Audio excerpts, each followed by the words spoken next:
'Cause I'm yours to keep if you want to. I'm gonna just start this guy off then, son. How I look on there? You look fucking money, player. You look fucking money. I like the hat. Thanks for coming through to do this, man. Nah, for sure, bro.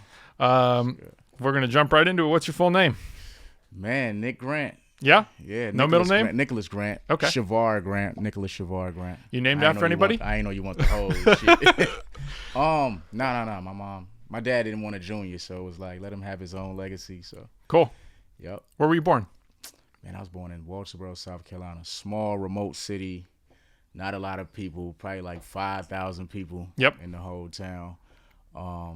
Yeah, small city. But the best thing about where I'm from is it's just the love people show you.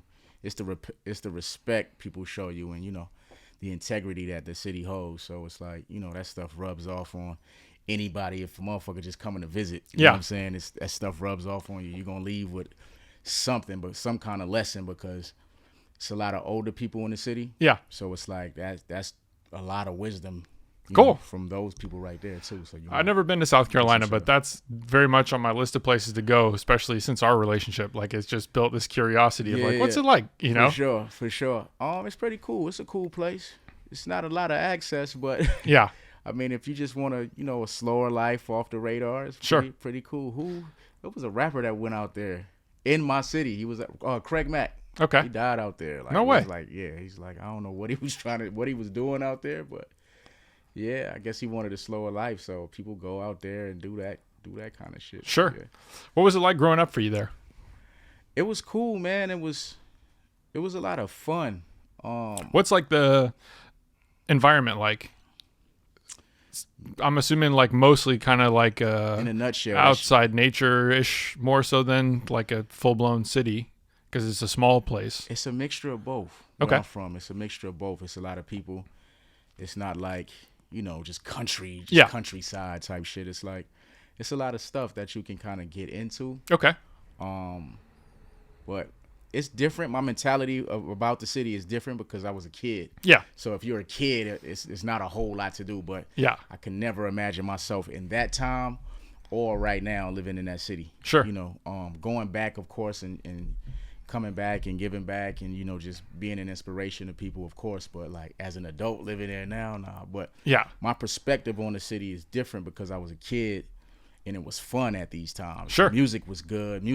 Not saying music isn't good now, but music was good back then. Family life was a little more solid. We did cookouts, we had family reunions, we had just different people, just coming by the house every day. It was more camaraderie back then. But were you close with your family growing up? Absolutely, on both sides. My mom's the youngest. Well, she's the second youngest of 15 now. Holy shit. Yeah, so it's imagine going to elementary school and you got it's cousins 50 first and second cousins. Yeah. Nobody's picking on nobody. You got to meet everybody at the school. Yeah, nigga, come outside. It's that type of environment. So, yeah, but it was fun, man. It's it was a lot of fun. It was a lot of fights. Yeah. It's a lot of fights. It's a lot of, in a nutshell, really where I'm from, it'll go from super peaceful to out of nowhere. Yeah. You know what I'm saying? Short fuses. Yeah, it was that type of thing. But when it was good, it was really good. But when it got bad too. But yeah, a lot of people from the city was my family. So I was just a bad kid on the bike. We used to fucking drink sodas and crack the fucking can and put it in the tire to make it sound like exactly. Yeah. If we didn't have that, we had the baseball card. We'll put that in the tire too. Yeah, I was just a bad kid, just riding my bicycle around every neighborhood. I lived in every neighborhood in my city. Okay.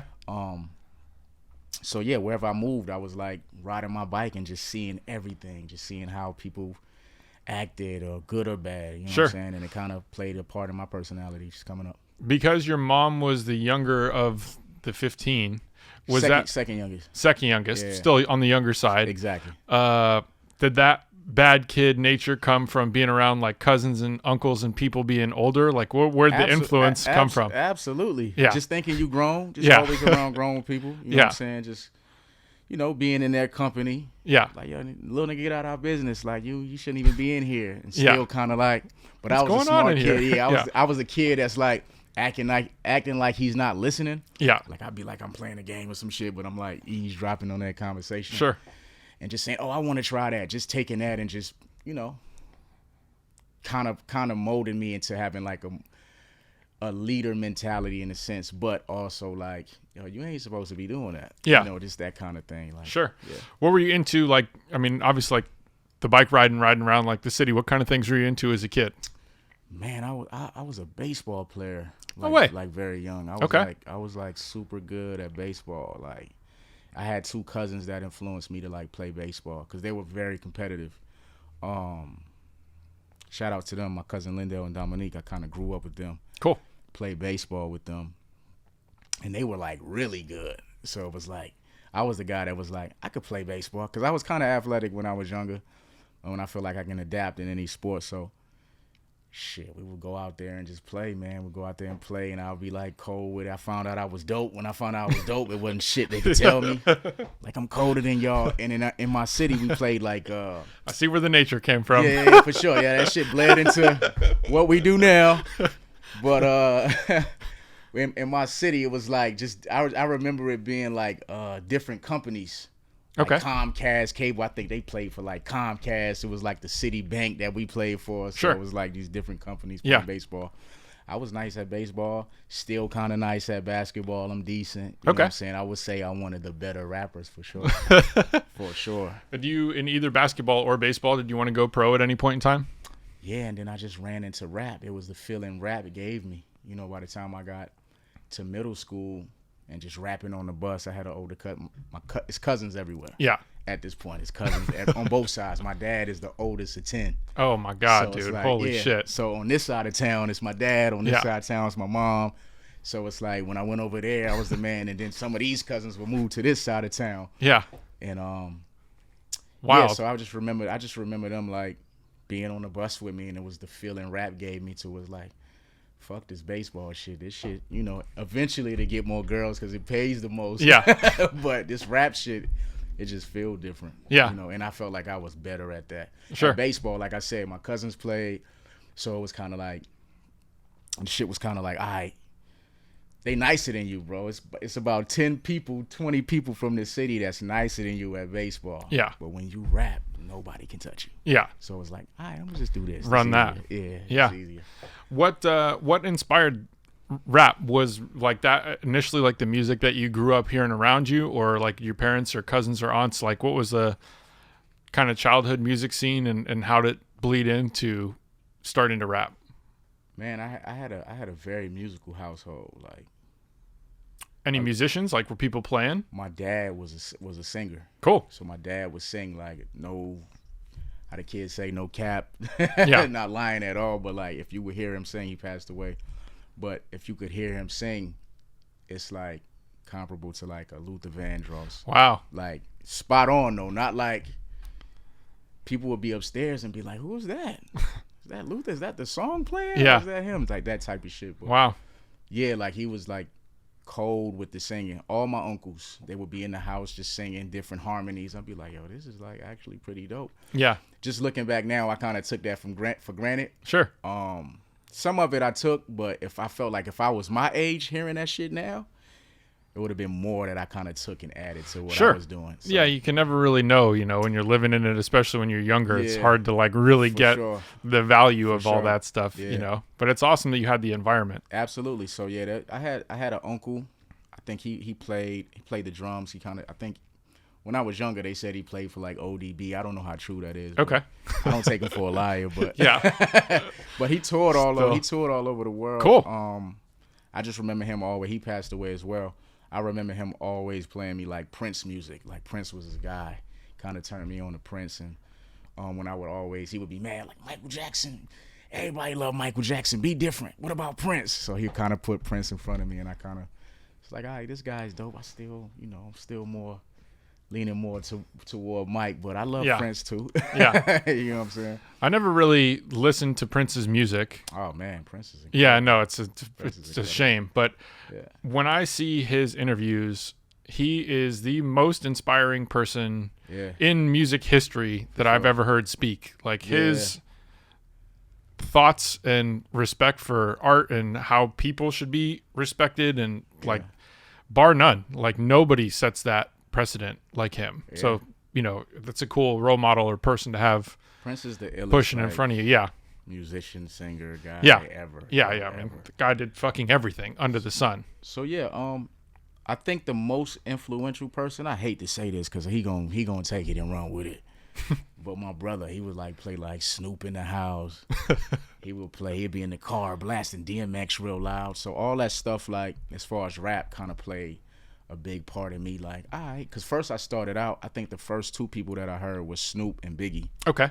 And that was like my introduction. And I was like, man, they just make the shit seem so fun, so cool, so effortless. Yep. Like, these were my guys. Snoop is like my favorite hip hop guy to this day. Like, anybody that know me be like, yo, you rhyme like these. But nah, Snoop is my guy, bro. Like, Snoop is my guy. I'm gonna tell you my Snoop story. It's a little embarrassing, but I'm gonna tell you my Snoop story. But yeah, so Biggie, Snoop were two of the guys that I like, really love, like early on. I used to write like Jay-Z's raps. Only thing I would change in his rap was my name. Make it seem like I write my raps. In a way, I didn't know, I was just writing it just out of the love for, the art form. But Sure. I didn't know that was kind of teaching me how to write my own Yeah. lyrics and shit. So, Dude, that's awesome. so by the time I started battling, I was like, damn, I remember he said it like this. I remember this flow. I remember this. And then I got confident enough to just write my own. I also had a teacher. His name Jay Fitz. Wherever he's at in the world, shout out to him. He would tell me like, I remember having detention. He would put some words on the board. So in detention, we would have to take these words and make sentences out of them. And I remember him coming by. It's like, where'd you steal these words from? I was like, yo, these are my sentences. I'm done. Like, can I go? Yeah. When you finish, if the shit is dope and he clears it, you can go outside and play or whatever. So I remember him saying like, yo, these are like college level sentences. Like, how you coming up with this shit? Like, he's talking to me like this. He's a white guy. He's talking to me like, how you coming up with this shit? I'm like, bro, I don't know. He's like, yo, this is dope. So, I always remember that because I always remember like how I twist words. And I, for a kid, that was even dope to look back and be like, yo, I was not to toot my own horn or anything, but just on some like, yo, I was okay with this shit. Right? Before I even really knew like I can do this. Cool. So yeah, those were like my things in the household. My mom would play Isley Brothers. She would clean up to Brownstone. She would clean up to In Vogue. Music was just everywhere, bro. Yeah. Everywhere. Beautiful. Yeah. What's that Snoop story? Oh, the Snoop story. I met Snoop. I performed at the BET Awards one year, and he posted me. And I was like, see, Snoop is the realest nigga. There ain't none of these other niggas posting me. Y'all keep, you know what I'm saying? It was that. That was like how I was talking to my friends one day. So I go on there.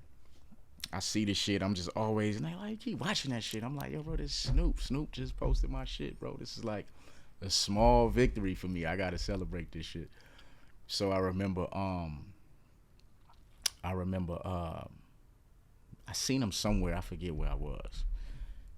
I'm drunk. I ain't gonna say I'm drunk. I'm tipsy. I've been drinking a little bit. I ain't gonna say I'm drunk. Okay. So I'm drinking. I see Snoop is in the corner. He's like just taking pictures or whatever. He's just standing up in the corner. Yeah. This is why I love him even more for this. Everybody's like crowded around him. He walks over through the crowd to me and was like, yo, what's up? And me, I'm like, this is Snoop Dogg. Everything started playing, all them childhood stories of like, me being in the room, my brother taking the Doggy Style album to school. I ain't even tell you this, taking that album to school. All this stuff is playing in my head. He's like, yo, you're a cold motherfucking nephew. I love to get down with you. He's like talking to me like this in my ear. I'm like, yo, this is Snoop Dogg. I'm like, yo, I'm ready today. Yeah. He like, can we do the song today? And he was like, man, just keep going, man. I love what you're doing. I love, how you moving or whatever. And I'm like, yo, I love you, Snoop. I met everybody, bro. I never told nobody else I love. That ain't even my thing. Like, I would tell you, I'm not too big to tell you I love you, but it was like, in that moment, it was like kind of embarrassing. And I remember my homie looking at, you just told that nigga you love him? like, yo, that shit was wild. But I love him for that, though, dog. That just show you the kind of person he is. Just good energy, good spirited person. So for him to, like, have all of this attention around him and to just see, it was genuine. I could tell from the post it was genuine. Just stuff that I grew up watching him on TV, all of that stuff I knew was kind of genuine, the way he kind of moved through the crowd and came over to me and was like, yo, I love what you do. So, awesome, man. That's so cool.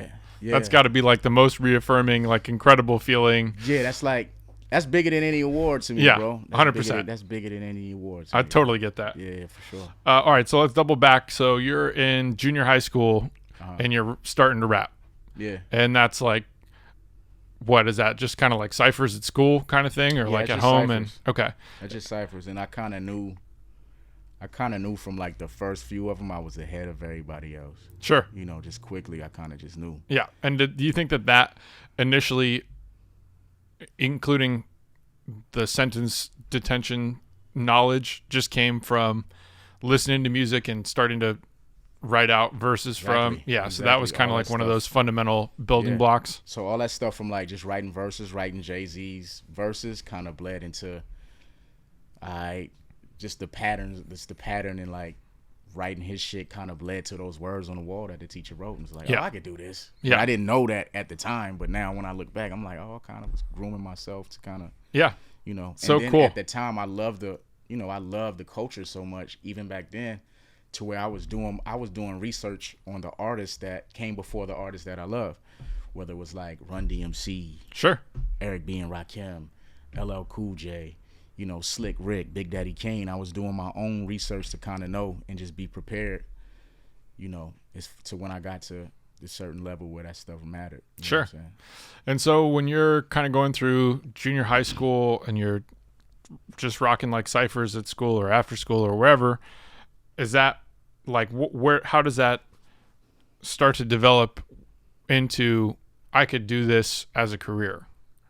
Like, are you starting to think like, oh, I'm going to make my own songs, or I'm going to go perform, or I'm going to continue exploring this and almost like be in the battle rap scene? Like, what's kind of that initial spark that started it off? To even go back to the point of like me being an athlete. Yeah.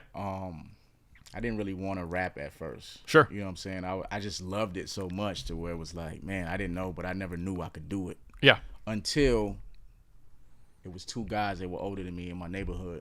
They had the setup. They had the microphone that you would tape to the speakers. It was like a $10 mic. They taped it to the speakers and just rap. I remember everybody like, shut up, you got to be quiet. If you ain't going to be quiet, you got to get out. Get the fuck out. Yep. This shit is going to pick everything up. Yeah. So y'all motherfuckers be quiet. Yeah. So I remember like my homeboy Rashad, shout out to him, my homeboy Richard. And they don't even rap no more. They got me rapping. So they taped the mic to the shit. And I'm in the back. So this is me over here. They're rapping. Da-da-da-da-da.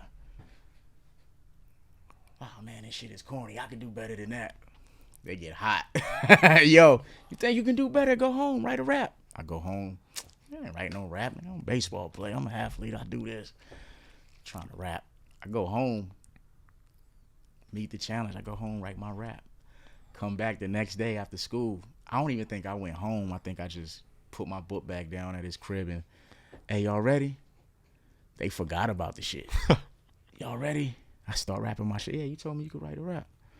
Go home, write the rap. Come back, rap it. Yo, who wrote that for you? Like, I think ain't nobody write this for me. I wrote this shit myself. What you mean, who wrote it for me? So, rap the rap. Started being more consistent. And he's like, yo, bro, I remember my homeboy Rashad, like, yo, you should really do this. And I remember, like, another guy named Brandon in the neighborhood, he found out through them and his other brother. He had a brother named Nick as well who was rapping too. But Brandon would take me around to battle, like, different people in the city. In my city. Cool. Like drug dealers. I would be out as a kid at 13 years old, 8th grade, battling like the local drug dealer and winning. Yeah. You know what I'm saying? Like early on, like, it's school tomorrow. It's a Tuesday, Wednesday night. I'm out Yeah. 2 a.m. Shit. battle rapping. You know what I'm saying? So yeah, just little stuff like that kind of help get me to where I am. Yeah. Sure. I guess even before diving further into as that developed, let's jump into what was your first job? My first job. My first real job. Mm-hmm. I mean, really anything. What comes to mind when you think of first job? First thing you got paid from, and then we can eventually lead into first real job. The first thing I got paid from, I remember being in the 7th grade. This is the thing that really counted for me because I just remember this vividly. Sure. It was an older guy. I was staying in Atlanta at the time. I remember walking to school. I had to walk to school. So when I was walking from school, I'm sorry. So I seen him like cleaning up this business that he just opened. So I just remember walking by. I was like, yo, I'll pay you to like cut this grass. I'll clean up this whole thing for you for like $30. I sold myself short because when I got started, I'm like, yo, this shit is a lot of work. Like, why the fuck I tell you $30? Like I should have said $200. Like, Yeah. And he was like, all right, cool. $30, that's it. Paid me in like ones or something too. I was like, yo, I was hot when I started. Like, can I go up? Here we go up. But yeah, that's like one of the first things I remember getting paid from. But like my first real job, I remember working with my uncles too. They had like a moving delivery company. I remember working with them. Sure. But Like after school or during the summer kind of thing? On the weekends. Okay. Yeah, like after school on the weekends. And then on the summer, I would like rack up because he paid me good. He like paid me. I was in high school. I was just helping move Nice. furniture, set the furniture up and shit. Sure. Yeah. Stuff like that. But like I remember my sister getting me a job while I was doing that at Krispy Kreme. That was super dope. Like Hank Aaron owned it, so he would just come in. I'm a baseball player, so Yeah. I would see Hank Aaron just come in Crazy. and out. And he would just drop wisdom on me. Like it was just super dope. Like Atlanta was like a place where I got to meet people that I always, looked up to or respected. Sure. In the culture Sure. that you wouldn't see where I'm from. Yeah. And I remember also walking from Krispy Kreme into the mall, and a guy was like, yo, you working in those shoes? You should work here. I had on like some new shoes. I had on like Charles Barkley's or something, I think it was. And he was like, yo, you want to work at Foot Locker? And he was like, yo, you seem like a young, cool dude. Like, come work. And it was like just super, super dope. So I had like 3 jobs at one time. Nice. Yeah. How old were you when you made that move from South Carolina to Atlanta? Permanently or I guess my either first like time ever? Yeah. What was like the situation with just living in? Man, when I was younger, before I even got to high school, I probably went to like 12 or 13 different schools. Wow. Just because. Just Trouble? family issues. Okay. Not even trouble, just family issues. My mom and dad off and on. I'm trying to get it right. And I remember at one point, we got evicted, and I had to move with my aunt. So I moved with my aunt. My aunt looked out for us for a year until my mom and dad got it together. And I remember my brother coming to see us, and he was like, yo, you're going to love Atlanta. I'm like, oh, we moving to Atlanta? Like, all right, I can't wait. So I remember when they came to get us, we go to Atlanta. I was like 7 years old. Probably was in like 2nd grade. Yep. So that was the first time I went. So off and on. Yeah. Up until 9th grade, I moved to Atlanta. Okay. Like, permanently. Okay. Like with family. Yeah. Me and my sister. I moved with my sister. I moved with my brother first, and then got to a point where I just lived with my sister. Okay. My high school. That was the most stable part of my life at that point. As far as school, as far as just being in one spot, in one place, and having stable friends, just having a stable life. Sure. So from 9th grade to 12th grade was like, yeah. Nice. Yep. And so you're working 3 jobs at that point in time, roughly kind of bouncing around. And how did things progress from that point? Man, as musically or just life? Life. Oh, man, just a lot of different stuff. Met some of the people, the closest people to me at this point. I remember, man, just getting in so much trouble. Going to one of the dope. I went to like one of the dopest schools in Atlanta, Booker T. Washington High School. It's a lot of famous rappers went. The Young Thug went to that school. Lil Baby went to that school. Just a lot of just different dope people just went to that school. Cool. but yeah, at the point where I was going, it was just super dope, just super fun. And I remember I didn't want to go because I was like, man, these people like dress fly as me. I don't even want to go. So I remember my sister like, oh, you intimidated? She knew that would trigger me. Yeah. So I was like, all right, I'm gonna go. So it was like, yeah, but it was like dope. Just a lot of fun. A lot of people that were around in my life at that point are still close with me to this day, like just super close. So Cool. I remember losing a rap battle, my only rap battle I ever lost. At that point, I was devastated at that school. Just a lot of talented people, just brilliant people went to that school, man. I just Cool. think it was dope. Sounds like an awesome environment. Yeah, for sure. But same thing as far as like when I would tell you it would go from great to crazy. Yeah. And, you know, at that point I'm in high school, so I'm like, I remember my mom came to my sister's house one day. She was like, yeah, did you tell me they had a raid at your school today? Like, but to me that was new. Like my city wasn't big enough and having that kind of shit at our school. Sure. Like we was like, it was stuff like that happening, but you wouldn't really hear about that kind of shit happening. Sure. When I got to Atlanta, it was like a everyday occurrence. Yeah. So it was like, man, like where am I? Yeah. But it was fun at the same time. It was like It was like super dope. So, and I learned a lot. I learned how to be a man in that city. You know what I'm saying? So I owe a lot. I owe a lot to Atlanta. Yeah. I spent Amazing. more time there than my hometown. So Sure. And how are things progressing on the music side? You're still battling, and at that point I'm still in school. So, Yeah. you know, it ain't I can't dedicate a whole lot of time to it because my sister wanted me to graduate. She was like, as long as you graduate, I'm cool. As long as you go to school, you know, I'm cool. Yeah. You know what I'm saying? That's it. That was really her only requirement for real. Were you still playing sports when you were in high school? I stopped. By that time, I was like so deep in rap. I was like, I had let it go by that point. Sure. Yeah. And how was that progressing? Were you starting to get to like making records and? I met a few people in high school, but not at that point. I was still just kind of Battles and running around, perfecting my craft and battling. And I was going to Clark, Atlanta. I was still in that space that I was in when I was in my hometown, coming to Atlanta and going to Clark, Atlanta. And I was going to colleges and battling. And I would make money at that point. But Cool. Yeah, I would like battle people and make money. They would do like little side bets. Or the person that brought me up there would say, "Oh, he's better than you." You know what I'm saying? So shout out to my homeboy Antonio Kennebrew. He's from Atlanta. He would take me up there. Like, he was a little older than me. By the time he graduated, I was in 11th grade. And he was still taking me up there. Like, yo, he's nicer than you, I promise you. And he would bet money. We would just do that whole thing.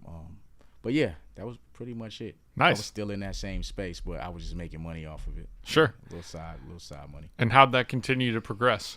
I think I started getting better.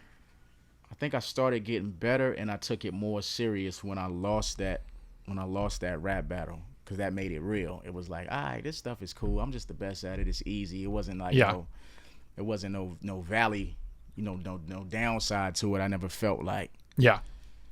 man, this person is better than me at this. When we would go back and forth, like, I remember him, like the first time I ever battled him, he won. And at this time, I'm used to people taking me to the battle and like us taking all of the money or us taking all the way to the bragging rights. So when I get to the table with him, it's like, man, this dude is cold. And I remember at one point, it was a teacher that he got involved in like a car accident where somebody died, and he said a rap line about it, and the whole school went just crazy. He kind of tied the rap line into his freestyle, and everybody, it was like the current thing to do, and it was like, oh my God, it's over. It was like unfortunate that he had to tie that, but the line was just still like, it was just current, and everybody, and I was like, fuck. I was like, man, I gotta get him back. And can you imagine my pain where it's like, it's May. It's the end of the school year. Oh, I might not even get another chance to redeem myself. Yeah. So I remember the whole summer, I'm just like, I'm going to destroy this dude. Yeah. I'm going to destroy him. So next year we come back to school, and I got him back. But it was like, it was a tough fight, because by that time he had already gotten better too. Sure. It could have went either way, but just at that time it was just like, but he was the guy that kind of like pushed me forward His name is Mon. He passed away as well. Damn. But he was like, man, people won't even know. People would look at me like, yeah, nigga, whatever. But he had like this Tupac energy where his energy was just contagious, man. One of the dopest rappers, you know, I ever seen, ever knew, ever heard of. And for him not to get like his just due is just unfortunate. But he was great, bro. He was amazing. Yeah. Incredible. Super dope. Yeah. And I'm hard on everybody. So. Yeah, no, I know. Yeah. So I know that's a big compliment. So he's like super dope, super way ahead of his time. He was 16, 17, rapping like he was 35, 40. Those are the kind of experiences he had. So it was like just super dope. It was just super dope. And it made a huge impact on me. Sure. Yeah. And so then what after like schools kind of you graduate and what progresses with music?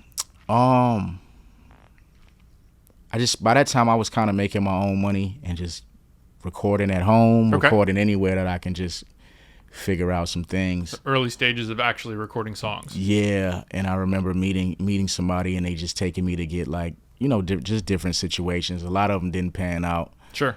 But I just started gaining a lot of attention. I remember like getting out of school and just busting in studio sessions like, yo, I rap. You know, just little stuff like that.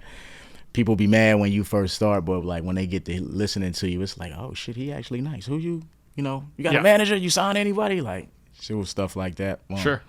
And even at that point, I wasn't ready. I was still young. I was still 19, 20.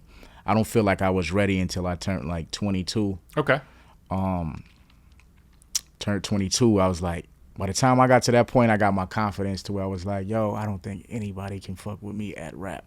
You still living in Atlanta? Still living in Atlanta. I've been up there. I've been in Atlanta until I moved here. At this point, okay. I was still always in Atlanta. Yeah. So by the time I turned 22, I remember meeting this guy named Dom. He actually mixed my first project. He sung on it and produced beats on it. He was like super dope. My first project that kind of got me all the notoriety. But we got a history that goes back before that tape. Making music with him, and I remember making a mixtape where I was like, yo, I want to make like 12 songs. I got a whole bunch of verses from just rapping, from just writing. And he was like, sure, let's do it. And we did it in like 8 hours. It was a whole 12 song mixtape. I don't know why I'm surprised. Yeah. I just had the book in there. You know how I do. Yeah. I just had the book in there, and I'm like, yo, I'm about to just go crazy. Yeah. Get all this shit out so I could just write new verses. Yeah. So we did that, and I remember this woman, her name was Sakina, that I was actually cool with, super dope girl. She was managing me at the time, and she kind of got me like a deal and like, well, I won't say a deal. She kind of got like a situation to put more eyes on me. Cool. In like a week. Wow. You know what I'm saying? In a week of just her managing me. I remember being in the mall with her. I had this mixtape what we was doing that we did in 8 hours. Took it. I had it in I don't know why I had this shit in my pocket. Walking through the mall. She's with me. We see Don Cannon. And she was like, yo, he's like one of the best rappers. You'll love him. He was like, yeah, y'all send me some shit. And I was like, yo, I got the tape right here. And I'm like, I remember my homeboy being with me. He was like, yo, why you give him that? He ain't gonna listen to that shit. He gonna throw that shit out of the window.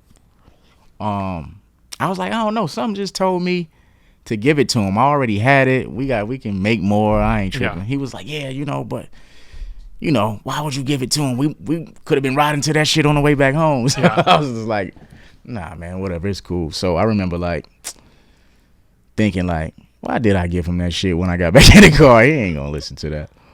So my phone died. Me and my cousin went to a friend house. We was just chilling. Plugged the phone up. I'm upstairs. We downstairs. I go upstairs. My cousin leaves. He leaves me at my homeboy house. He leaves. I go upstairs. I turn my phone on. It's like 48 missed calls. it's like what the fuck? Yeah, it's like 48 missed calls. And I'm like, man, what's going on? Twitter is kind of going crazy. It's going crazy for me at this point. I don't have a lot of followers, but it's more mentions than I ever had at this point. So I'm looking at it and it's like, yo, Don Cannon is looking for you. He's trying to find you or whatever. So I pick up the phone. I turn my phone on. You know, well, it's already on. I see the messages. So I call my the girl that's managing me at the time, and she's like, "Yo, wait, where the fuck you been? You know, da, da, da, da." She's giving me the earful, and she like, "Yeah, meet me here, and we're gonna go do a meeting." Nothing came from that situation, but I always have a lot of love and respect for Don Cannon for just having a vision and just, you know, congratulating me for you know, having a certain skill set and just recognizing it. Yeah, so, that's a huge milestone like moment for sure. in an early career. That was like the first thing. So I was like, oh, okay. And he was like, when we sat down and we was eating, I was so nervous I didn't eat. I was like, yo, this is like my first one. This is super dope. And he was just saying like, man, I can hear the Jay-Z in you. I can hear like Nas in you. I can hear Pac. I can hear everybody in all of these freestyles. So he was like, yo, I think you got a dope future. But that didn't pan out. But, you know, yeah. But it was good for my confidence. Yeah, you need those. Yeah, for sure. I've had so many shots that I thought were it, and only to realize, oh man, like this was like 7 steps backwards, and I thought it was going to be the 3 steps forward or whatever, and it was just like, oh wait, right. I really put a lot into this, and it didn't pan out at the fuck all. But for sure, you know, you need those along the way. Absolutely. Know? And it's cool that it went well, you know, even if it didn't actually turn into like, oh, I got a deal with you and we're just going to hit it out the park for sure from first step. Absolutely. So you go through that experience, you're building confidence, got to be sky high confident at that point because you're just like, holy shit, this fucking just became real, you know? And what's like the mentality from that? Man, make another project, make a project, but just original records this go around. Cool. So people can really understand and get it. I remember another guy named KP. He used to come. Like all of these people, like I wouldn't say they're part of my story, but they had like moments in my story where they kind of uplifted me and built my confidence. I remember him coming and taking his time. These were busy people that would like come to the studio and listen to different records, listen to different things, and like just give me critiques. They didn't pan out the way I wanted them to, but all of that stuff was like super helpful in kind of building my confidence, building who I was as an artist, taking some of those things and kind of, you know, making what I needed to make. Sure. Yeah. What was the process like when you were building that initial, like, oh, I want to start making original music? Like, was it just kind of like, oh, the girl that was managing you had some relationships, or like, how'd you start collecting people for that? And how'd you start with the recording of that? I went back to the producer that helped me do the 88 project that was singing and making beats, and he's like super advanced. I would say he's like the R&B producer version of me. Okay. Or cool. just producer, not R&B producer, but he does R&B. Cool. And he's like a producer version of what I do. So the mesh and the fucking mixture was just perfect. It was like, and he pushed me. We pushed each other.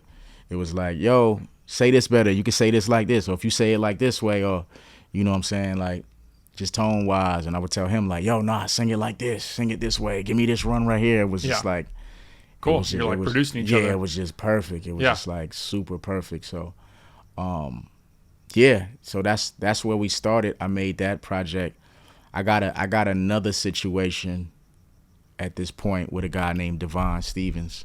He was like responsible for Akon. Oh, cool. At this time, that didn't pan out either, but it was just a lot of different things. Sure.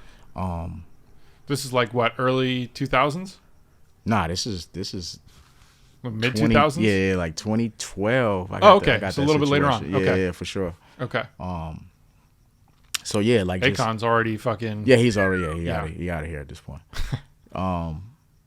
So yeah, that didn't pan out, but I was still building my confidence. I remember just running into different artists with this guy and just being like, oh, okay. And then it would see me and know me by first name. I remember running into Mace, just running into different people. Wow. People knowing me by like first name. Oh, what's up, Nick? And for me, like that was like, man, this guy knows my name. I remember being hungry listening to some of these albums. Like, yo, this is dope. So that was still good for my confidence. That was still building who I was. And Devon had a studio. I would go over there and make some of my records. Dom would come over there and help me produce some of my records. And just started building, you know, my catalog for real and just how I wanted to approach records. I got to a point where I knew this situation wasn't gonna be the situation. Yeah. But I'm gonna still take advantage of all these assets that I have as far as studio time, as Sure. far as like camera people, as far as like just different things. And just being grateful for the things that was around me at that point. But like I said, I got to a point where I knew this wasn't gonna be the situation, so I was like, yo, I'm gonna make this record. I'm gonna make all my music over here, and then just figure it out after this. Sure. And that's what I did. I figured it out. Got to a point where I felt like the project was solid. Cool. We probably got me and Don probably made like 75 to 100 records. Wow. And I just narrowed it down. Me and him kind of just narrowed it down. And I won't say we narrowed it down because when it came out, it was different. But that's because I got another situation at that point. But yeah. So yeah, I made that project and it just came out dope. It came out solid. So. What was the, like, at that point in time, you're creating all these songs, you guys whittle it down to make an album, and is that now like a new situation pops up where you're like, oh, these people want to release my music, or are you thinking like, I'm gonna just create this myself and put this out? Like, how did that project finalize? I got another situation. Okay. Jason Jeter, a guy named Jason Jeter, he helped me put the project together, like sequenced it and everything. He put it out, and shout out to him too. He changed my life in a way. Always want to give him that praise. But yeah, that project was like super dope. That project was like super organic. But by the time I took it to him, I was done. He added a few other things, but yeah, for the most part, it was done. He helped with like features and cool videos. He kind of did all of that stuff. Great. Just kind of gave me a platform for real. So great. Yeah, and that kind of took, when we released it, I was like, yo, this shit is whack. I remember being in I remember shooting videos the year before and was like, yo, these videos are coming out dope. But they were all ready for the songs that I liked. But when we sequenced it, I remember the night before it dropped, I got like extreme anxiety. Like, yo, this shit is going to be trash. They're going to hate it. They're going to like, this is my only chance. I fucked up. When I woke up the next day, it was like, yo, come on, we got to go do this. Such and such, what you over here. I had like so many opportunities just from this music. And it was like, oh shit. But before I released it, he took me to Sway. He took me to Sway to like do a freestyle. And it was like, I remember like him being in the room and his team. I remember Saha the Prince being in the room. I remember Don Cannon being in the room. Wow, and full circle moment. Full circle moment. And just rhyming, and then Jeezy comes in. It was just like the perfect moment. So it kind of made sense. And then when the project dropped, everything just kind of, picked up really fast. Yeah. Yeah. That's amazing, dude. What a cool fucking yeah, for sure. entrance to. So that's like the first album, first real industry recognition. Yeah, for sure. Starting to do some real press, some real media stuff. Yeah. That's like, hey, shit, like whoever else at the time, I don't know what that might have been, but I'm sure, everybody in the fucking world's passed through to do Sway that's worth anything in the rap industry. So that's like a huge, right? Yeah, for sure. Another huge, from Don Cannon to doing Sway to building these incredible fucking fundamental blocks in your, path. So that project comes out, starting to do well, and you're just still in Atlanta, traveling around, meeting more people. You're starting to do shows at that point with the music starting to pick up. I'm starting to like gain a name. Okay. Gain like a following of people just saying, yo, we love your music and all of this stuff. Doing like shows, sold out shows around the city. Oh, cool. Yeah. I remember right before the sold out shows, I remember doing a tour with like Dave East. Oh shit. Yeah, like a country nationwide tour. What year was that? That was 2016. Okay. Yeah, 2016 or Killer. 17. Yep. That was your first tour? That was my first tour ever. What was that experience like? Man, it was dope. It was super dope. Shout out to Dave East for like, letting me do that with him too. But I remember like just being happy to be there, bro. Just seeing stuff that I, never saw before. Just different cities I thought was gonna take longer, but like, man, I'm in LA or I'm in, I know a lot of people, that's not a big deal to a lot of people. Yeah, no, but dude, from that age through that point in time, that is a big deal. For sure. Like when if you haven't been to LA before, it's Right, always a right. big deal. For you know what I sure. mean? You're from the Absolutely. outskirts. It's this mythical, Yeah, major thing, you know, For sure. and it still is in its own way, but you know, Yeah. that's got to be amazing. So are you traveling by like Sprinter van, you guys in cars, you guys on a bus? What was like that initial? we in the car the whole the whole way, every way. I'm like, yo, this is crazy, bro. That was the. But I was still grateful. That was the hardest thing. But Of course. I was grateful. I'm like, yo, bro. This, or you could be at home Yeah. trying to figure this shit out. This is part of it. Like, Yeah. what do you mean? Yeah. But you still have your moments like, ah, man, this is rough. This is gonna be tough. But I was Yeah, of course. grateful, bro. I loved it. I had a lot of fun. Yeah, I had a lot of fun just reaching out to people and just gaining fans. Like, Yeah. I'm not a stranger to hard work at all. I Yeah. loved it. I loved it. Of course. So you have that album come out, you have the tour go for you, and then what comes next? After the tour, Is this all my timeline might be weird, but I remember. I don't know if this was before the tour or after, but I just remember being. I think this was after. I think I remember being out here, okay? and this might have been before the tour. I skipped this part, and I remember my team got a call and we was just on. We was somewhere out here. I think it was. I remember being by the Capitol building or something, and it was like, "Yo, we got to go to L.A. tomorrow." L.A. Reid wants to like meet with us or whatever, so we go out there. Dope experience. Got to meet him, who's also a legend. Yeah. I feel like the dopest executive possibly in music ever. So yeah, just got to meet him. He loved the music and, signed me. Wanted to Crazy. sign me. Yeah. He's what, in Atlanta or New York at the time? Where was he? He's in New York at the time. Okay. Yeah, but So you flew out there. he's like the guy. guy in Atlanta, like responsible for, I would say, a lot of Atlanta's music scene. Yeah. The foundation of it for sure. Yeah. So yeah, he wanted to sign me, so we go out there, and then we go on tour. Okay. Then we go on tour. That's So when it started. did you have the deal done at that point in time before going on tour, or were you guys just kind of think like it was having the done. initial conversations? Okay. I think it was done. So Yeah. what was that process like for you? Was that just like, Trying to get it done, ready, Yeah. excited, like, Yeah. yo, I'm ready to make this shit happen, bro. I've been waiting for this my whole life and just bugging them and, and I just remember everybody telling me like, yo, just relax, it's gonna happen, you good. Yeah. But I was just super excited, ready to get to work. were they supporting the release of the album at that point, or was it like the album had already been out and then they're helping you now create new music or plan It was for new already music? out. It was Okay. it was a mixtape, so Right. it was stuff you would have had to take a lot. It was like, you know how they do the original records blended in with like industry beats. Yep. But it sounded like an album. Yeah. So they was like, yo, we want to get to the next thing.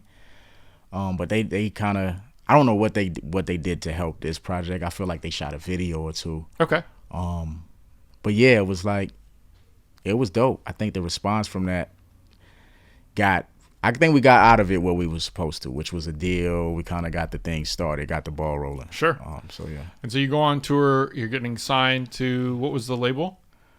Epic. Epic. Yep. And how is that process like for creating like the next album? You get back to LA. Were you living in LA when you got back off the tour? No, I was in Atlanta. Okay. I was still in Atlanta. Back in Atlanta, are you immediately just like going back to get me in the studio?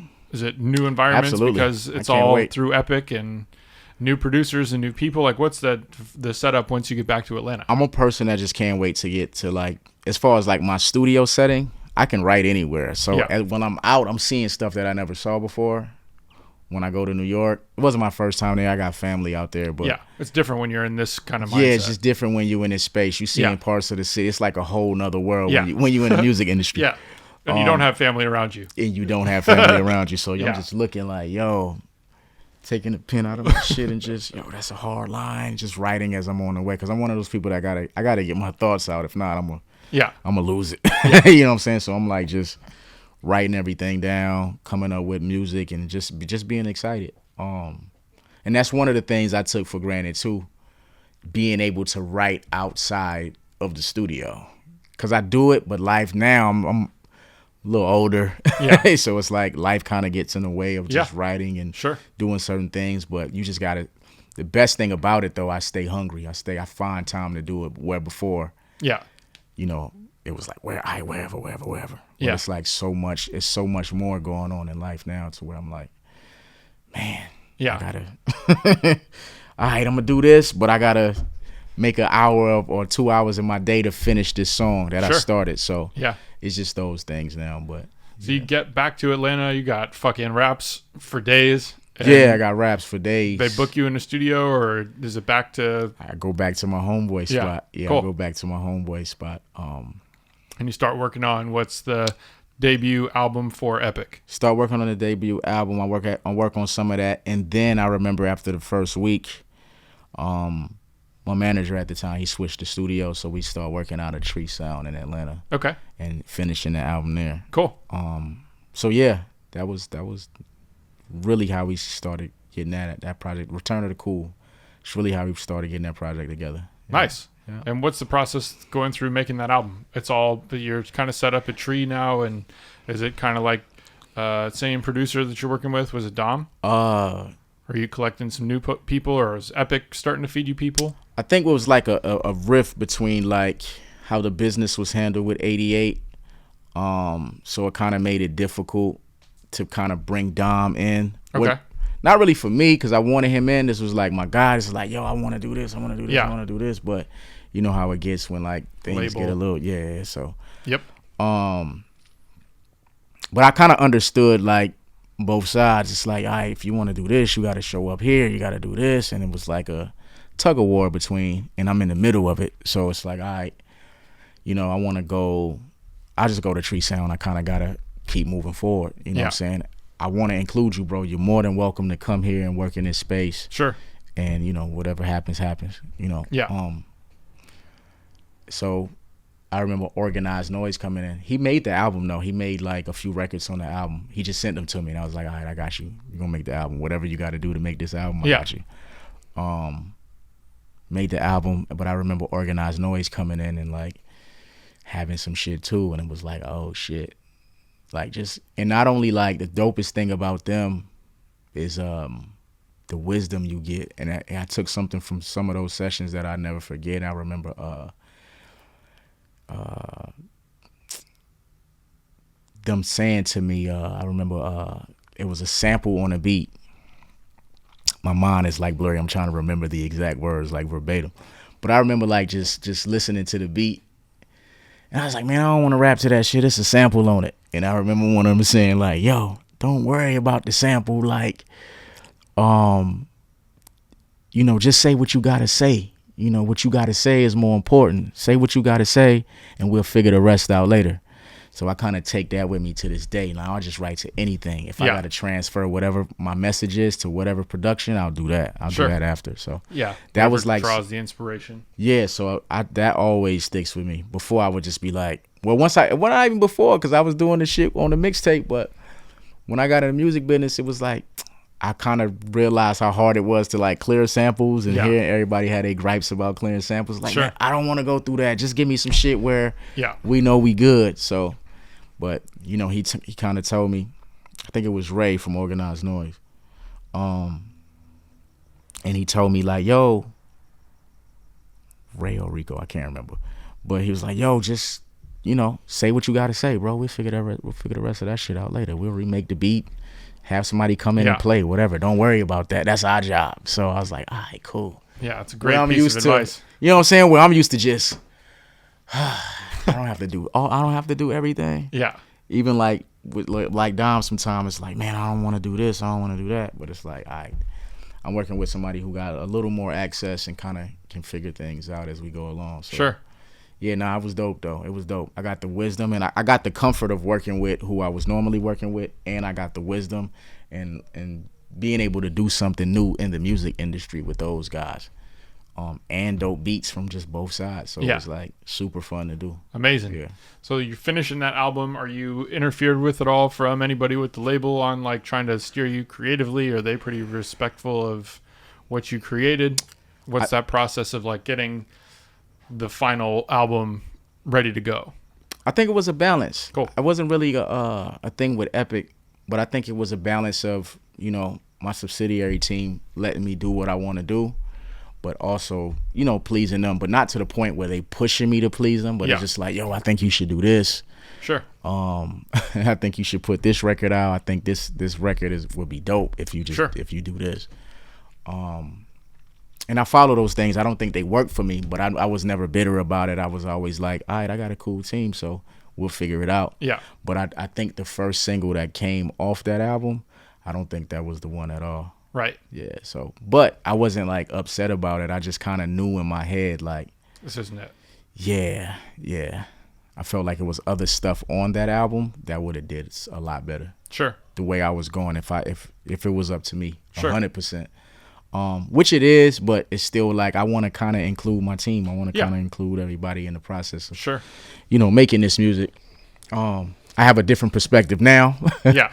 But yeah, back then I was just of course. the new guy trying to like, you know, I want everybody to do this. But yeah, now my perspective is just a little different. It's a lesson. I kind of take it as a lesson. Yeah. Yeah. Yeah, I had a conversation earlier. I feel like it was a good metaphor for a lot of this stuff is like being on a track for the first time and just running like a hurdles race and you just fucking smack every hurdle. Right. And you're just like going around thinking like, oh, I could just jump over all these hurdles. For sure. You know, and it's nothing. Yeah. And all of a sudden you realize your first lap, like I knocked every hurdle down for sure to get here. But when you set them back up, I'm going to fucking breeze over them the next time I come around. But you gotta go through taking your knocks and, you know, having those mistakes happen. Absolutely. They make you stronger. They make you tougher. They make you wiser. Yeah. I feel like, you know, if I had to take advice from an artist, it would be somebody that went through those things. Yeah. Because they made it through those things. Yeah. You know, somebody that's had success and had never had to deal with that, it's kind of hard for you to tell me. Yeah. Yeah, you know. It's difficult. You know, it's difficult to know how to navigate certain coaching advice when people don't have the experience. Absolutely. You know, absolutely. Even though they may be right with their recommendations, it's harder to take that advice. For sure. So you get the album out. Yeah, get it out. And what's the feeling now having a major label? I think the single hurt a bit, but I think overall the album was like good. I think people got to hear the song in the sequence, and it kind of made more sense. But it still wasn't the record. But I think it was critically acclaimed. I had like my first Billboard placement as far as an album, so I was just celebrating those things and just different things. Milestones, but it was fun. man. I remember exactly Major milestones. I remember going to meet Andre 3000. Crazy. Just talking to him, chopping it up with him. What was that like? That was amazing, bro. I mean, I'm sure he's still on top of the world in that time frame as well. Still to this day, he's on top. Well, but you know, like in the spotlight, I guess I should say, of being on top of the world. Sure. You know, like Outkast and he are like the. I think he's one of those people. He's on like a list that's like.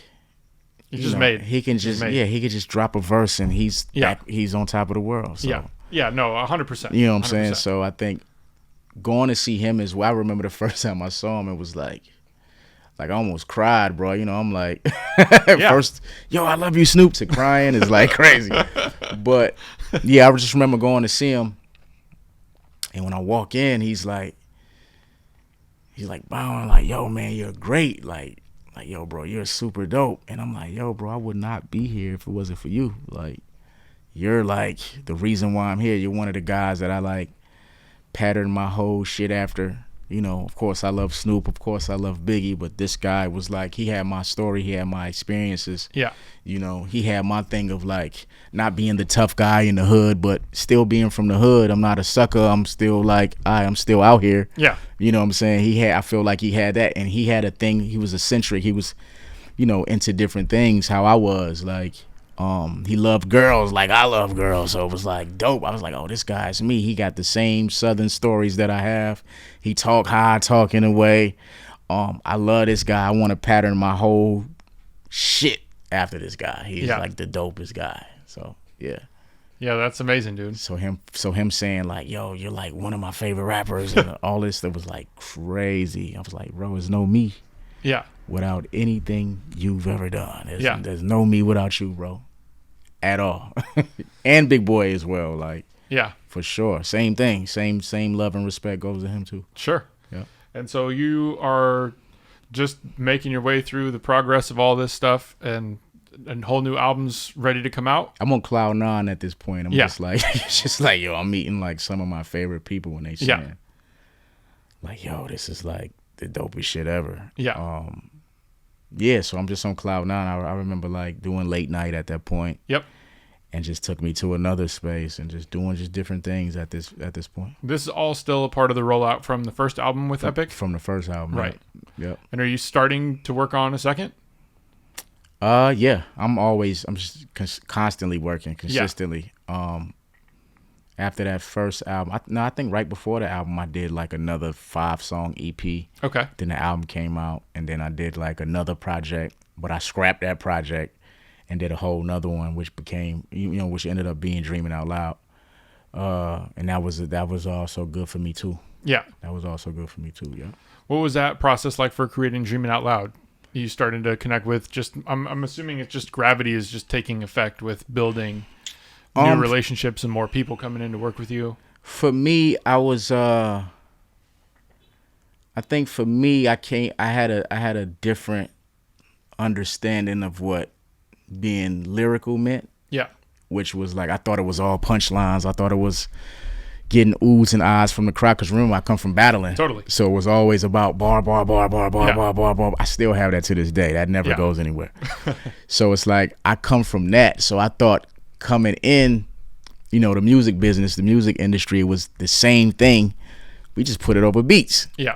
This is perfect. I didn't know, like, as an artist to resonate, man, you got to tell your story. Yeah. And I'm one of them people, I'm reserved. I don't want to, you know what I'm saying? I'm better now with that shit. Of course, I'm like so much better because when you hear like my new shit, it's like, damn, I didn't know that. Yeah.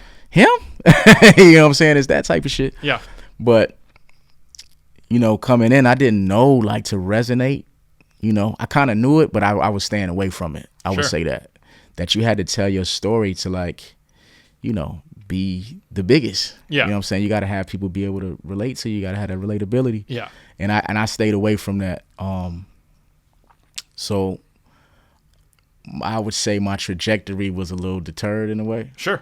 Just because I wasn't being as personal as I should have been. Sure. I wasn't being as vibrant and showing my like natural personality in interviews. It was just different things that kind of made it, I wouldn't say slow my trajectory down, but kind of just took me another way, a longer way. Yeah. Yeah. Yep. And so you finish another album with Epic? Finish another album with Epic. I start to become more personal, and then I start seeing the difference. Yeah. You know what I'm saying? I start seeing the difference. But at this time, I'm going through a whole world of shit, just family shit, eternal shit, just kind of growing, and I'm having these breakthroughs, but I'm sitting in the meetings where, people are talking about my shit, and I'm just numb to it just because of the stuff that's resurfacing. Yeah. From, my early childhood stages and some of the stuff that, I'm going through now at this point with family. Also stuff that I'm going through with people in the music business. Yeah. And feeling like I'm not being accepted the way I should as far as like the work I put in. Sure. As far as like lyrically. But and in my mind too, I know that it's not just about how lyrical you are. It's about these hits. Yeah. So it's kind of like, just battling all that stuff. So yeah. I'm at the point where I'm at this second album and I'm just numb, bro. I'm just like, whatever. Yeah. People are like, yo, you just did this. You just did this. You just went on tour with such and such. I'm like, whatever. Yeah. And I remember going to a radio station, and this guy was like, he was interviewing. He was like, yo, why you like, before we got on air, he was like, yo, why you like this today? Are you normally like just cool? Like, you're like, what's wrong? You just like, oh. And I just felt like he could see like everything I was going through. So I took offense to it and gave him a terrible interview. But it was like, at that point, I kind of knew I was just going through something. Sure. And I kind of realized quickly that I needed to fix it. So by the time I got to that album, I was just in a rough place. I wouldn't say dark place. That's a little bit extreme. I wouldn't say depressed. That's extreme. I think it would be disrespectful to people who actually are depressed and go through those things. Sure. But for me, I just think it was just rough. Rough. I would imagine. It sounds like a complicated recipe of things to decipher. You're sure. learning all these things. You're dealing with tons of new pressures and For sure. trying to figure out, how to recalibrate, everything. And it's always difficult because everybody always looks at anybody in entertainment and just thinks like, you got to be this perfect human, and you ignore all the real life things that person's having to deal with on top of For sure. being an entertainer or being a artist and being a creator at a elite level. Absolutely. Like Absolutely. that in itself is such a rare and incredibly difficult feat to achieve. Like, oh, I've made it to a record label, I've had success, I have respect for my peers, and you're just coming into all these new feelings and thoughts and emotions of dealing with all that shit. And then it's also like, oh man, I still have family things that are just out of my control that I have to deal with. And I'm sure you just get washed around. Yeah, and then I'm like first. Yeah. So I have like no guide, or I don't have nothing that was prior to me Yeah. doing what I'm doing, Sure. at the level that I'm doing it at. So I don't have nobody before me that I can look at and say, oh, they did it like this when they had this problem. Yeah. It's just me. Sure. You know what I'm saying? I can't get any advice from. Yeah. Mentors are so valuable, man. Absolutely. I had them, but it was like just in a different way, because I'm an artist. I had managers. I had, just different people. But Yeah. it was very few artists, if any, that I could go to and say, yo, what's up with this? Yeah. I felt like a lot of artists stayed away from me because it was like a competition thing. Sure. A lot of younger artists, I would say anyway. Some older. But I just think for me, it was just, I always wanted to spread love. I always wanted to, but once all those things start happening at once, it was like, fuck, bro. Like, I need a break. You know what I'm saying? So what happened? How did it all unfold peacefully? Was it something that just kind of blew up? What was like the process when you kind of like hit a wall per se and have all this happening? As far as like when all of this stuff happened, I just kind of felt like I needed to just check certain things as far as like relationships and just certain people, and just kind of figuring out my next steps. And it's, especially I'm in this critical point in my career where I feel like this next body of work has to be extremely special, because I feel like I'm blessed in a way, because people don't get these amount of chances. Yeah. You know what I'm saying? I feel like as far as like people in the industry, I still hear my name the way I hear it, when I was releasing music more consistently. Which is a fucking challenge in itself. Yeah, that's like the unicorn effect. Like, in a way, like, oh shit, but I think that's a privileged position to be in for somebody like me. Yeah. Because I juggle a lot. So I just feel like, I just had to just check a whole bunch of different things and figure it out. Some things lasted, some things, stood tall, some things kind of, fell to the wayside. Were you still at that point rocking with LA and Epic? I was, but I think I was having problems with like my subsidiary. Not like major problems. It was just little things. And when I look back now, it was like, man, I could have did this better, or they could have did this better. But you know, those were lessons that I always carry with me to this day. Next time this thing may happen again, I'll know what to do. I know to be more mature, whether it's for me or whether it's for the both of us, or maybe they could say the same thing. I could be more mature for myself or for Nick. You know what I'm saying, and kind of just figure out what the problem is. But I think. I said this line in a rap, like on my upcoming album, when I said poor communication was like a cancer to my progress. Yep. Just feeling like I didn't, walk up and talk to certain people about certain things, not just in the music industry, but just in life in general. So. Damn, dude. Trust me, I know that. I know that one real well. I mean, like one of the people who really was always constantly great at doing that was Pauly. Pauly was always the person that would come and just be like, hey man, because I'm the same way, and I just get caught up overthinking shit, trying to figure out how to say something the right way, or talking to somebody else about a problem that I'm having with somebody else, and then that person has a telephone effect of, he said this about you, and it's like, no man, that's not, like that. Sure. I'm not that type of person. Like, I'm never looking to talk about somebody else behind somebody. It is hey man, like I'm genuinely just looking for advice from a peer of like, how do I handle this situation? Because I don't know how to handle this Right. situation, you know, For and sure. I'm not a confrontational person. I mean, now it's different. Now I have no problem because I've gone through so many of those experiences where I've passed on stepping in to say the right thing or say what needed to be said. Right. And it created great problems, you Absolutely. know, and it ruined Absolutely. relationships for me. It sucks, you know, Yeah. it's like definitely been one of those things. I'm also just a ridiculously bizarre person. I have ideas that are happening all the time. So for me, it's very easy to kind of just realize like, oh man, my head's going in 30 different directions and I Right. forgot about this one Yeah. or I forgot about that one, you Yeah. know? And so it's all learning lessons, you know, For it's sure. definitely all refining to get better at, you know, Absolutely. reassessing, finding the right goals, the right targets and making progress back in Right. that direction. Right. Yeah. So at that point, are you looking at like, oh, I want to get off the label? Is the label looking at like, we don't want to keep working with you? Are you starting to see other opportunities come? Like, where are you at when you're? I'm seeing other opportunities come, but I just, you know, while putting out this album, I still wanted to get off, you know. I think just the subsidiary at this point, not even the major. Yeah.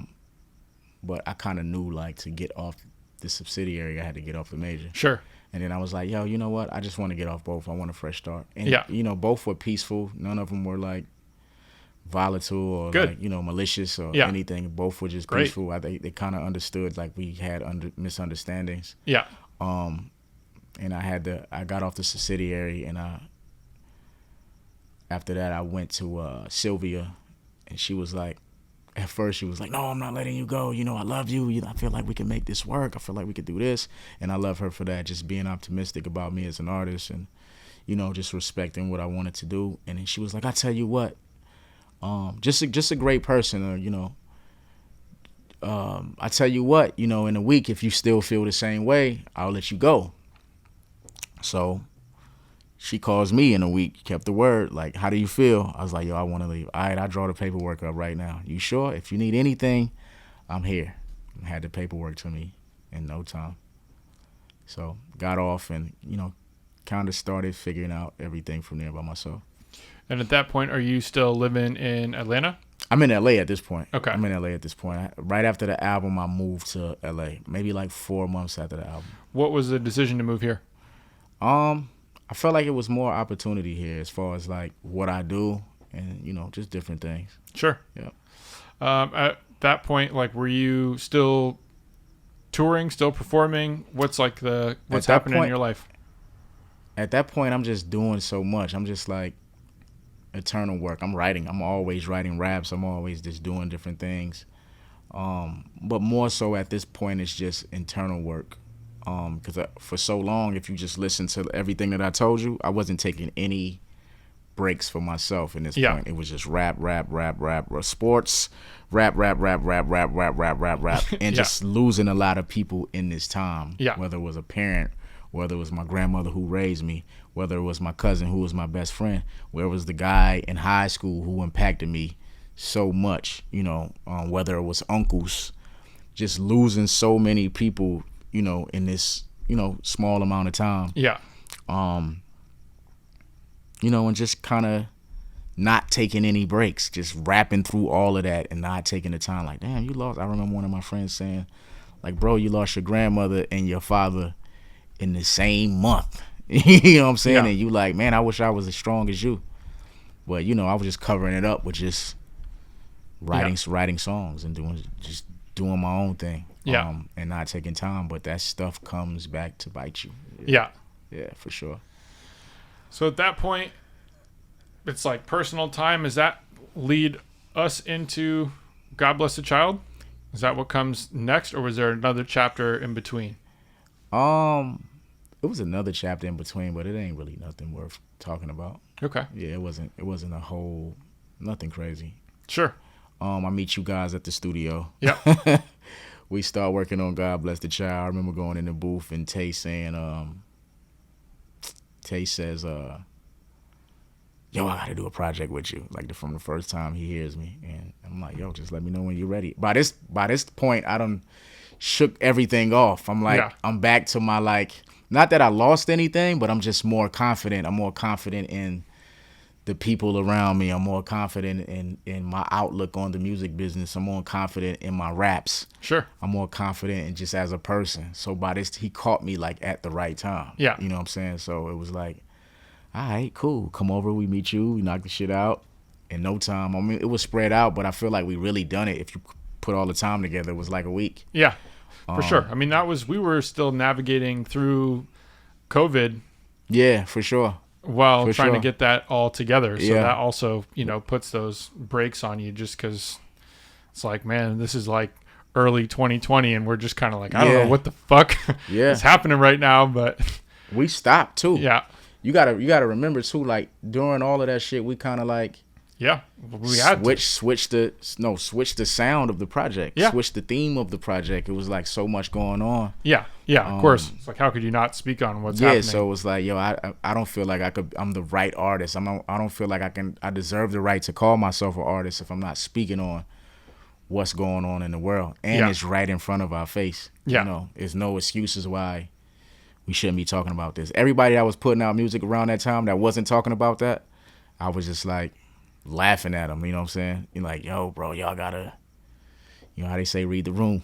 Yeah. So I was It just, felt like nobody was. It felt like people were still trying to fucking make like club party records, and you're just kind of like, yo, dog, like, for sure. what the fuck? Yeah. So, yeah, just having that outlook and seeing that and just watch what was going on, and was like, I gotta speak up. I gotta say something about it. I don't care if one person hears it. I gotta say something. Yeah. And it ended up being like one of my biggest projects, one of my best projects, one of my Yeah, favorite. that was amazing, man. Like, Yeah. I remember being with you and Tay the night that the album got released and watching the YouTube kids start popping breaking up, it down. breaking it down. And Greatest shit ever, bro. I remember looking at you like, you said that? Yeah. Because I didn't know. I didn't know For sure. some of the shit that you were saying. Like, I didn't understand the meanings of it. You Right, know, right. It's very dense. Yeah, yeah, especially for that sure. album. That album has a lot of really incredible writing. So it's so I funny appreciate to just catch those things. I didn't, example that comes to mind for me is like I didn't really watch Martin like that, so I didn't catch the Aunt Viv line, Right, so like yeah, those yeah. things are coming across as these like Fresh Prince 17-year-old kids are like talking about. I'm sorry, and I didn't, and this kid is like breaking down, what you're saying as I'm sitting there with you, like, Right. I didn't know that, Yeah. but yeah. that album had so much phenomenal fucking writing. Nah, I appreciate it, it. you know? Production, mixing, engineering, everything was just dope about that Yeah, I shit. feel like we really hit Yeah. just like a magical run off sure. capturing, For sure. the moment everybody hopes to capture in a studio. Mhm. We got it on that album. For sure. No, I think that was just perfect. Only thing about that, I would just wish we would have did more records. Yeah, for sure. Me Would've too. did You more know, but records. at the same time, like it is so potent as a 5-song For sure. For EP sure. album, whatever EP we can call it. Yeah. It just hit the mark so right. Yeah. What did that album like feel like for you when you're creating that and you're just seeing what's happening in fucking summer of 2020, which was just full blown chaos? Man, just like, feeling a certain kind of way for the families. Yeah. That was just losing these people. Yeah. George Floyd in particular, but Yeah. just trying to imagine myself in that position. You know what I'm saying? And just what I would do. And you got to be a strong person to deal with those kind of things. Yeah. So just seeing that was kind of like, man, this ain't new, but we got to, figure this shit out, bro. It's like, Yeah. it's getting out of hand. It's just getting crazy. Yeah, absolutely. I don't know if you watched the Kanye Drink Champs thing. I was watching that. I was trying to catch up on some of what's happening in just the rap world of media. And like, dog, like, I don't know, that whole thing really to me was a phenomenon that was so baffling. All the way starting back from watching George Floyd get killed and like people just starting to make all these excuses. Right. Like, oh man, he was on fentanyl. Oh man, you didn't see this thing. Oh, and I'm like, man, at what point in the history of humanity can you say that a police officer should not be helping to keep somebody alive? Like, that's your duty. You know what I mean? Like when do we lose that as a fundamental conversation point blank bottom line? Right. You know what I mean? Like I don't care if he's on drugs. I don't care if he was Right. punching a police officer in the face. That stuff is still gives you no right to like not treat somebody like a citizen who respect. like, okay, you have to go to jail, you have to be responsible for assaulting a police officer, you got to do all that, but in no way does a police officer get the right to just be like, oh boop, we're not going to help this guy survive, Right, exactly. you know, let alone we're going to kill him. And you know what I'm saying? and time again, It's wild. it is so baffling, dude, to it's see wild. all this shit that's just been happening in the conversations that just lose the point of the subject of like, how is this even a conversation now? Right. You know, that Yeah. shit just hearing it and shouldn't seeing be. it now and seeing like, oh, Candace Owens has a documentary about, and you're just like looking at all this shit and I'm just like, man, what fucking world am I living in? This is the craziest shit. I can not imagine. Yeah, it's a weird world, man. It's, you know, sometimes I look at like, damn, how were some of these people raised, bro? Yeah. And then you look at, you know, certain people and be like, man, you was raised correctly. Like, where did we go wrong? Or Yeah.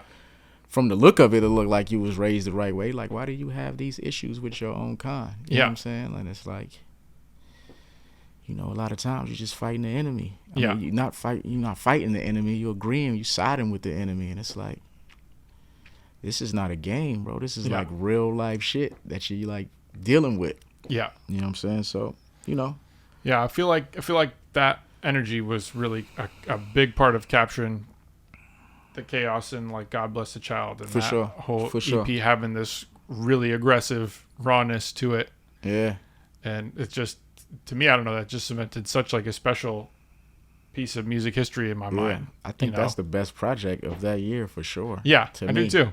I mean, I remember, I think it was you or maybe it was Tay. There was somebody who was basically saying like, oh, Sony was trying to take credit for releasing God Bless the Child or something. There's some record label that was like essentially trying to say we were a part of this album. And I'm just like, I don't know if that was me. Yeah, it must have been something I was talking to with Tay or somebody I heard that like so many people thought that was a major label release. That's crazy. Yeah. That's just three of us. Yeah, literally the From three of us. merch to everything. Yeah. Yeah, that was merch beautiful. to videos to everything. Yeah. Yeah, nah.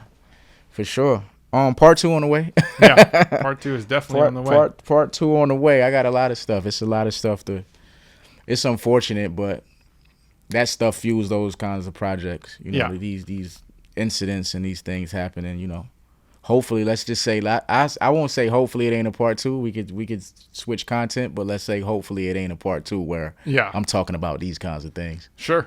You know. So. And then Carolina Diaries comes out as the next EP. Yeah, Carolina Diaries. What was the premise for that for you? Just kind of being more personal. Kind of being more personal in my raps. Just talking about how I came up, how I grew up. You know, just those different things. Just learning how to be more personal, just in the music. That's all that really was. And, you know, just trying it before I get to the album and just see. And, you know, you have people saying like, yo, I didn't know this, you know. I had roaches in the Raisin Bran. You know what I'm saying? Just little shit like that where it's like, oh, okay. Yo, he be saying the dopest shit. So I felt like, you know, just having my own way of putting like personal experiences in metaphors and punchlines. And that's what people really love me for. So sure. Yeah. And then my personal favorite, you duck down and all of a sudden come out with Welcome to Loveland. Yeah, for sure. Which is this funky fucking epic raps, cool, just wild musical project. Yeah. I just want to show people I wasn't a one-trick pony, bro. Yeah. I'm like a musical person. Like, yeah.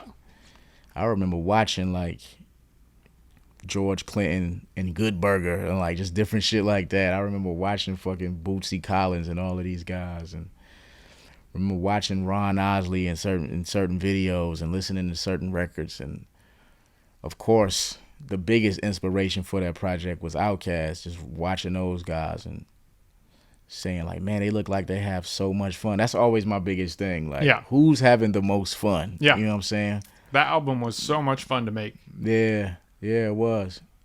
Just being in a good space once again. Yeah. Just being in a good space, not giving a fuck about the status quo. Yeah. Not giving a fuck about, oh, you're supposed to be making this kind of music. Where is this at? It was a lot of people upset about that album. Like, nah, still some raps in here, but we want this. Fuck, the raps in that album are so good. You know what I'm saying? Nah, thank you. But yeah, just like, just trying to put together like a great project, something that I'm not just this person, I'm also this person. I like making this kind of shit too. I like listening to this kind of stuff, and I just feel like we need something different, Yeah, especially at that point in time, there wasn't really anything that was fun or enjoyable after we've been cooped up in the hardest of times. For sure. So to have something that felt that fun and that fresh was such a big relief, musically and in the rap world, because everything was still so fucking like drug this and, all these just horrible fucking themes that have just dominated rap for like the last decade. So to have something that was fresh and musical and funky, like, and still had... It's cool, which is cool. Like, I mean, a lot of these people, I won't say everybody, but a lot of these people are just rapping about their lives. I just think we need a balance. You know what I'm saying? I just think there needs to just be more balance and just more different and more options. Options are always good in hip hop. I feel like, back in the day, like I'm an old guy, but, when I was younger, when I was a kid, it was just more options. I remember Lauryn Hill and, don't quote me, but I think it was Lauryn Hill, Jay-Z, and Tribe, and somebody dropping in the same week. Yeah, which crazy. Was like, yo, bro, that's like, come on, dog. Like, you know what I'm saying? That's like Cole, Kendrick, and, those guys just dropping in the same week in this era, which is like crazy to me. Like, options are always good, and I just feel like, we need that. We need that. So that's my contribution. I don't care about numbers. I care about numbers. I ain't gonna say I don't care about numbers. I wanna go platinum. I want the same accolades that everybody else aspire to have, but I more so care about the integrity of the project and the integrity of the artwork, like the authenticity of the artwork. Is it good? Is this person being authentic? Is this person being honest? That's all I care about. Yeah. So that's what I contribute to this thing. Sure. At this point, are there any new artists or people that you're excited about you've been listening to lately? Man, it's a good question. I love Kendrick's album, of course. You said new, though. Yeah. Cordae is really dope. I like Cordae. Cordae is really dope. I like this guy named Annoyed out of Connecticut. Oswin Benjamin is really dope. Man, it's a few people. Oswin's great. I met him with Futuristic. He came out here with a crew of those guys. I think that I don't know if Oswin's also from Arizona, but super sweet guy. Yeah. Super talented. Griselda, I love what they do. I know they kind of new as well, but I love what they do. Those guys are dope. Yeah. It's not a whole lot of new guys. Sure. We can wrap on the last note of what's coming next for you. Where are you at with life and music, and how you feeling about creating? And I think I'm in the best place I ever been in musically. Good. I think I'm in like the sharpest place, sharpest mindset, lyrically, personally. I think I'm in the sharpest place, man. Like just making the best music and just knowing what to do from all of these hiccups, in the journey, and just looking back like, oh, I could have did that better. Or I could have dressed better in this picture. I could have dressed better at this event. Just little stuff that I just kind of look back at and, just realize like, this is what people look for. If I can take what people look for and blend my own personality into what they already looking for, I'll be okay, while also staying true, to the bodies of work that I create. So sure. The next project is Sunday Dinner. If you're a person that's been following me since day one, you kind of know I've been trying to get this album out since Return of the Cool. I think it's gonna be my best project to date. It's super personal, super it's just super personal, super hip hop. It's bar heavy, but it's also personal. It's relatable. Just want to tell the story. I just want to tell my story. It's a lot of stuff, and I feel like the people closer to me, like, man, you gotta say that in the rap. You gotta say this. You did that. Like, man, that happened to you? Man, you got to say this. Like, that's important. People would want to hear that. So it's me taking that and just putting it into the music. But I would say while I do that, that's much harder than just writing a verse full of punchlines. Yeah. That's harder because you got to go through, you know, it's harder in a sense of like, man, I don't want people to see my insecurities. You know Sure. what I'm saying? So it's harder in that sense, but it's also hard in the sense of like remembering to say these things, because I say them just in normal conversation, but to actually remember to write it down. So as I'm saying it, or I'm talking to people while I'm making this album, I'm like jotting down topics in my phone and just turning them into bars. So yeah, but you know, this album is about, you know, being raised in South Carolina by my grandma, you know, and I'm just seeing different people come in and out of her house. Most of the time I would see people on Sunday because they would go to church with her, come to her crib, but I would just see my mom who was on drugs, just different family members who had issues, cousins who sold drugs, some of the bad kids that, you know, I went to school with, some of the first and second cousins. You know, it was my cousin who had a job. It was good examples of, you know, people to look up to as well. All of the people were great. I want to say all of these people were great, but when I say good, I mean like, you know, what people expect you to be in life. So people just having good jobs. Cousins who went to college. My sister who kind of like maintained a great life, even though she was like a, you know, a single mom, and she was somebody that I looked up to and gave me a lot of game on girls and how to dress and what women look for, and just watching that and just carrying that shit through life.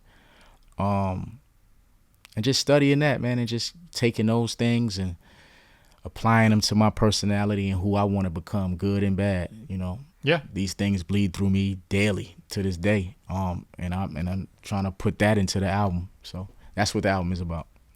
It's gonna be great, man. Yeah, it's gonna be dope. It's gonna be dope. Hopefully we can get you to mix it. Yeah, most definitely. You know what I'm saying? That goes without saying. But thank you for coming through to do this, and honestly, man, thank you for like all of our time. It's really been for sure, bro. It's been something I am very appreciative of. Likewise. All of our work that we've created has bro. been one of the best chapters in my life. For sure, bro. And I love the music that we made, and I love your music. Like, just I have so much respect for you, man. It's Thank really you, bro. been Likewise, man. an absolute treat. Thank you for having me here too. Yeah, this was great, bro. Thank you. Thank you, man. Yes, Appreciate sir. it. Yes, sir. Hour and a half. Hour and a half? That's crazy. That don't even feel like it. Yep.